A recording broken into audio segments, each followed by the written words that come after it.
Okay, so you should have your cake from yesterday, and it should have the 4 pins in it. And the first thing we're going to do is we're going to repin it so it's ready for sewing.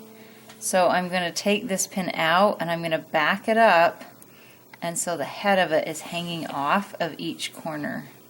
And that's going to make it really easy for me to grab as it gets close to the presser foot. Then I'm going to take 2 more pins.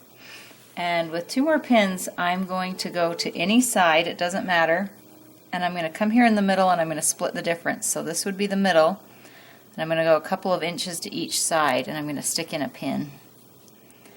And it should be about 2 or so inches apart, maybe even like the length of your pinky. That would be a good way to judge how far to put those apart.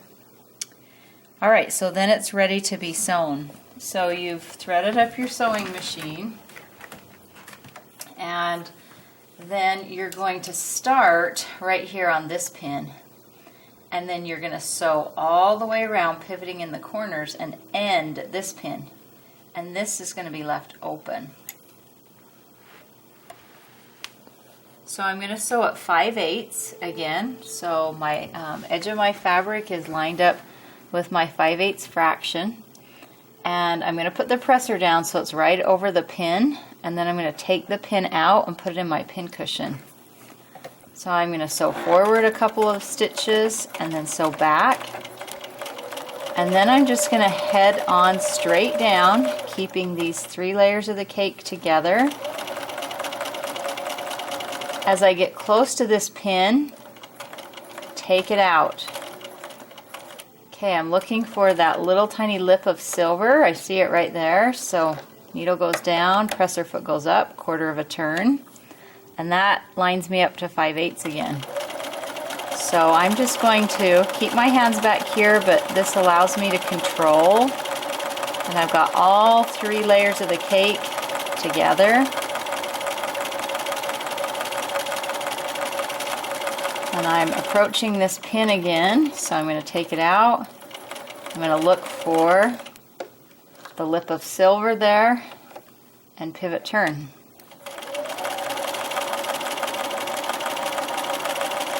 So this literally is going to be easy for you, like a piece of cake. Sewing the cake is a piece of cake because we've had so much practice over the past few days. If this starts to grow on you, just kind of bunch it and fold it in there like I'm doing.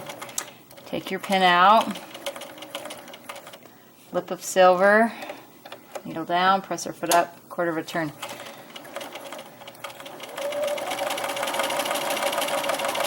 Sometimes this batting, it just stretches super easy, so if it's getting out of whack, just kind of push it back into whack. This is going to be my last pivot. Okay, and then I'm going to stop about right here at this pin.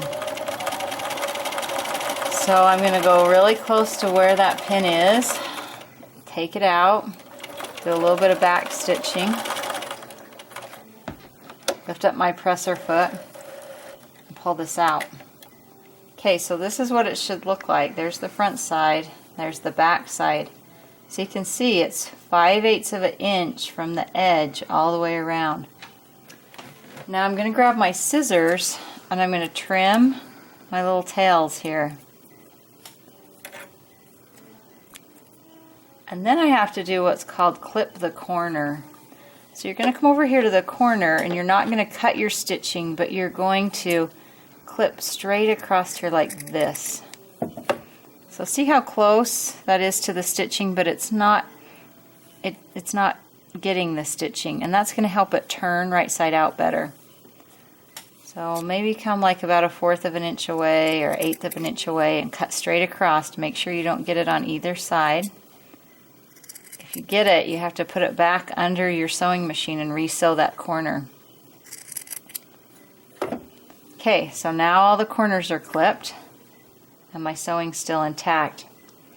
Okay, the next thing I'm going to do is I'm going to open up this little pocket and I'm going to head towards this first corner. And I put my finger in here and my thumb on the outside, so it's basically like this. fingers in here, thumbs on the outside, and then I just push with my thumb and push that right side out. Then I do the same thing on this side. Finger right there, thumb, and push that right side out. So here I have 2 of the ends of my hot pad. Now this is just going to take a tiny bit of patience, and you pull a little bit through at a time. Don't get impatient. Try to pull the whole thing through just a little bit at a time, and you'll be able to turn this right side out. When you get to the corners, remember it has 4 corners, so when you get to the corners, put a finger in there, another finger on the outside, and turn it out, and that will give you a nice crisp edge.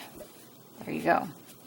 Okay, so I've turned this all the way inside out, and my corners, they look like corners. They don't look like they're like square corners. Okay, the last thing I'm going to do is I'm going to fold my edges in, and they pretty much naturally go in. This is what they would look like if they weren't in, out like that. So just kind of tuck them in, fold them in. If you want, you can even put a pin in there to hold them in place, but I think they'll stay in. And then what you're going to do is you're going to top stitch your hot pad around the edge. So it goes back into the sewing machine, and this time we're going to stitch at 1/4 inch, so edge of the presser foot on the edge of the hot pad. And this is really thick, so you're going through a lot of layers here, and we're going to close up this hole by doing this. So forward, a little bit back,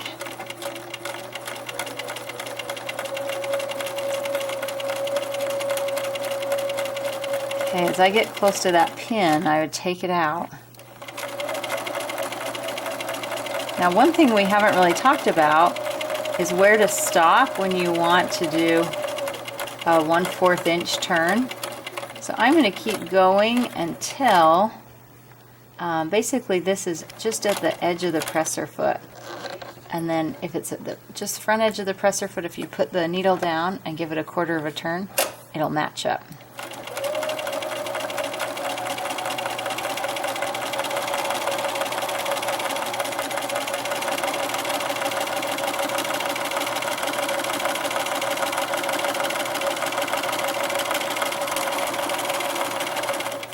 Wait till it gets right to the edge of that presser foot, needle down, presser foot up, 1/4 of a turn.